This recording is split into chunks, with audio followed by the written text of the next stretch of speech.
Well, hello everyone, and just wanted to say a few things about the Enneagram work that we're doing and what it's actually about, what it's for, and why it is helpful, what's useful about it.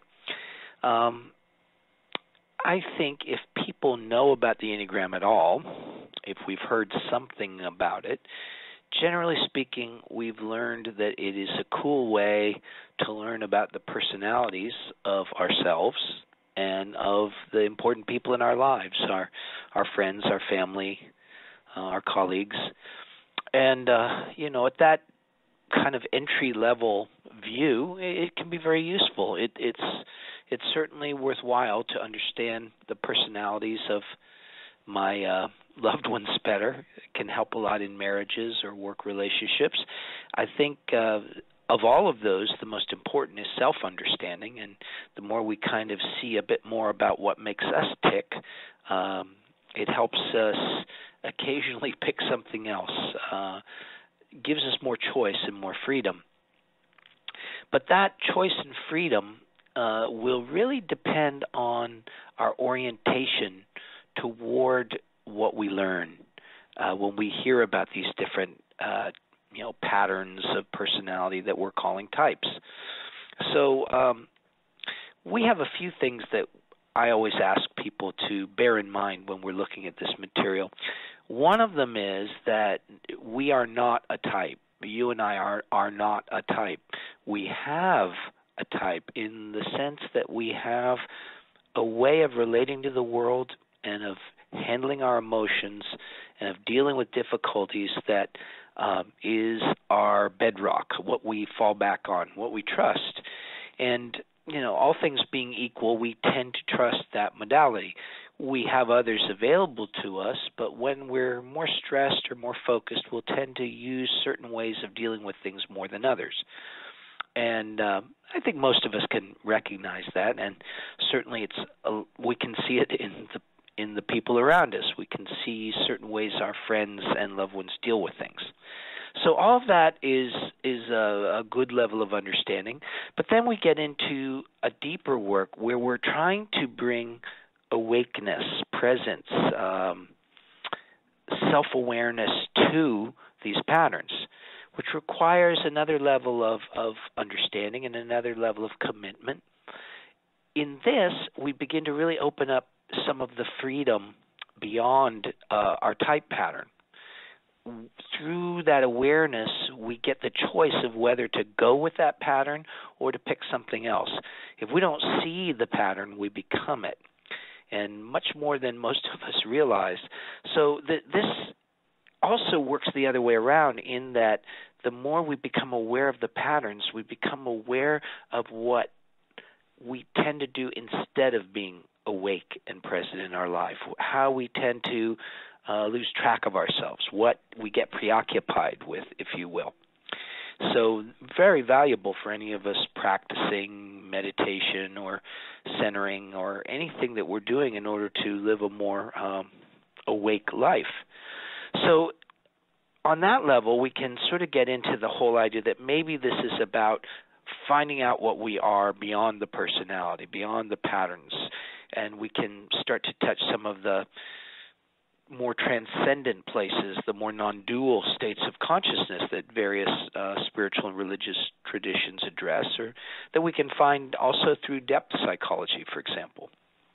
And that's also wonderful.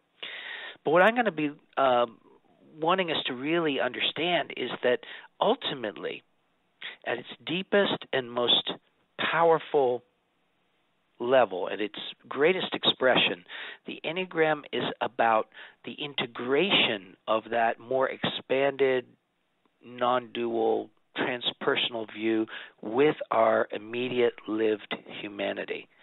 It's bringing our most human, down-to-earth, practical, rootsy, instinctual, sometimes funky, sometimes tacky side of ourselves into union with, alignment with what we know ourselves to be beyond those patterns. And when the higher and the lower, if you will, or let's say the ascending and the descending come together, we start to experience what it means to be a whole human being, an integrated human being. We start to have an experience of what it really means to be a human being, which is way, way more interesting than the conventional views of what a person is. So we're really ultimately interested in, yes, learning about our personality, yes, finding out what we are beyond our personality, but ultimately bringing those two elements together into a kind of beautiful communion, a beautiful harmonized sensibility that is aware of what we're really here for, who we really are, who my friend really is, and at the same time with this liberated capacity to deal with the ins and outs and ups and downs of day-to-day life and the real kind of things that we are called upon to address. So when we're really looking at the Enneagram in that level, we're looking at the whole range of humanity, the whole sweep of it, which is pretty breathtaking if you think about it. So that's what we're up to, and that's what I think the main purpose of the Enneagram is, what it's here to help us with. Now, any system that we can work with as human beings, whether it's a psychological system or a philosophical system or a spiritual system, requires certain differentiations, definitions, distinctions. It has of necessity terminology, and the Enneagram is no exception. So there are terms that we use to refer to different elements of human experience. So generally speaking, what most of the Enneagram teachings that are in the world now share, if they're looking at this aspect of the different kinds of psychological patterns or types, we all use 4 terms: the passions, the fixations, the virtues, and the holy ideas. Now, like any other system, as I was just saying, if you don't know what those words mean, they can be a bit off-putting. But once you sort of understand what they're pointing to, they're very matter-of-fact and very human things. The passions are the core difficulty, emotional difficulty really, the core suffering that drives a lot of our human motivation. It's what we're trying to fix in ourselves, what we're always trying to address. And so the passions are our emotional reactivity, our unease, our suffering in various ways, and we talk about that and also about the kind of behavior that these particular forms of difficulty produce. So that's one term. The passions are transformed by presence into what we call the virtues. And the virtues are the beautiful, unself-conscious qualities of our purified heart.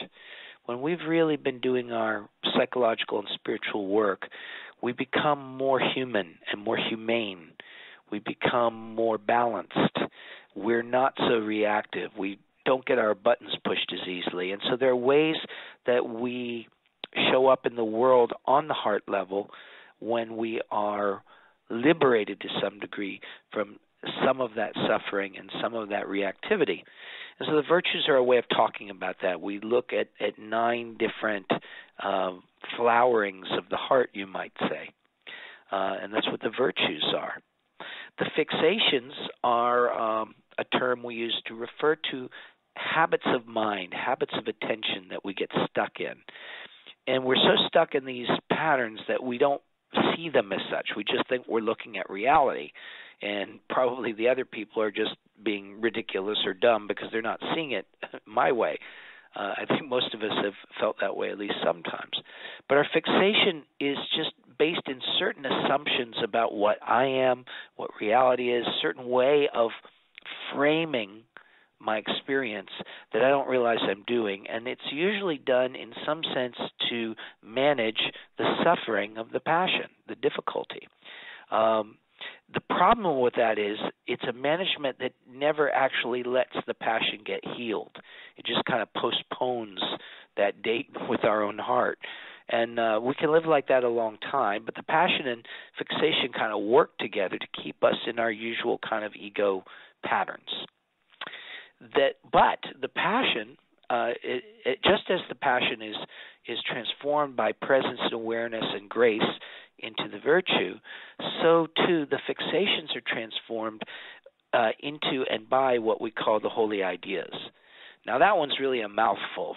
Holy ideas sounds, again, a term that can be off-putting to some of us, but what it actually is referring to are different non-dual perceptions of reality, of self, of everything really, and how when we are able to relax enough to see the world from this other vantage point, from this non-dual consciousness that is part of everyone, it softens the fixation and liberates our minds so that we're actually able to think really outside of the box, to perceive things differently. And of course that opens things up so that the heart isn't stuck in the old patterns too. So when you hear all of this, of course we could take a lot of time talking about any one of those elements. But what gets interesting is seeing how we as human beings are in a constant dance of all these elements, how they're all working in different ways, moment by moment, and we're starting to be more awake and intelligent and kind about all of that, to really see with intelligence and mercy the goings-on in my own psyche. Only then, in a certain way, can I choose something different for myself. It tends to open the floodgates of kindness toward myself and others. And only then do I begin to actually be able to choose what really calls me, what calls me to service, what calls me to my true purpose. So while, of course, people can get caught up in the details of all of this, the idea or the sense is learning to recognize it so that we are awake to the patterns that are running in our consciousness, often without our recognizing them. And in the recognizing of them and recognizing them with kindness, all kinds of new potentials and possibilities open up for us. And I would add, for the world.